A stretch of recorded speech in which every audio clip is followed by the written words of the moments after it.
kababayan, ito, meron no tayong pasyente, Isuzu Audi Ford Ranger. Yung gulong daw niya, nakahiga. Bante, bante! Dito, dito! Diretso lang. Sige. Tal, tal. Bante, bante. Sida, ro, sida. Ro, sida. Bante lang. Ro, gidam, ro. Pasok lang. Bante, bante. Kunti pa, hop. Patay ang makina. Diretso Manubela. Pasensya na kayo. Babalik ta rin ko ang camera. Yan. Kape!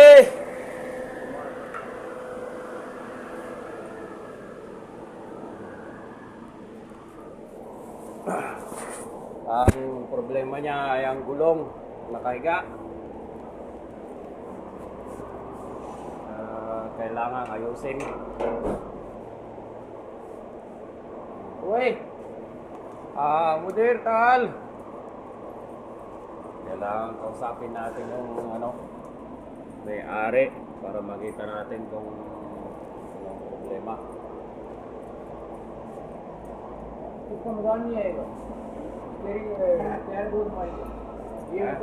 Patay na, nagsalitak na sila sa ibang lingwahe. Talo na tayo rito. Ayan. Okay, upload di ka. Spindle daw kailangan initan para ma-straight. Baluktot kasi. Oo nga, baluktot nga. 250.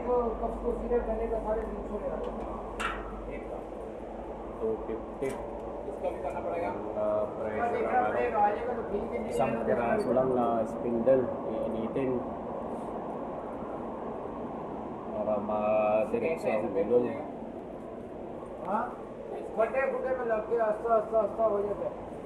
Pasensya na kayo mga kabayan at ibang lingwahe nila hindi ko masyadong maintindihan, pero kahit pa paano, ayan,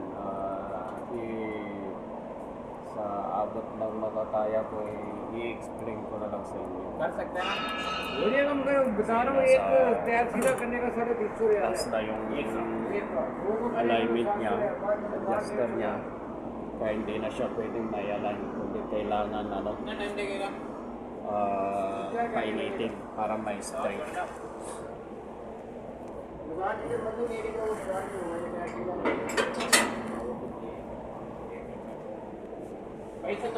Kailangan tumawag muna siya sa opisina nila para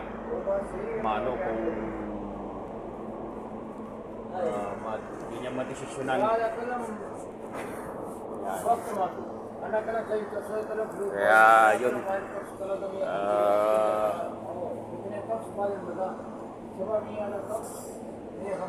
3:50 pala, time check, alas 3:04 ng hapon. Ito yung pasyente natin. Last na raw yung adjustment niya. Saka ito. So, kailangan na natin. Yan maliit na yung adjustment niya kaya hindi pa kaya. Ito, last na. So, ang problema ngayon, ito spindle. Nakahiga na siya. Kaya medyo hintayin natin ang desisyon ng opisina nila.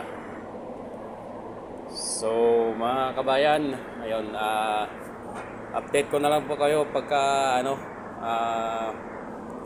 na-aprobahan na siya at kung ipapagawa na niya. Okay, ingat-ingat po. Salamat.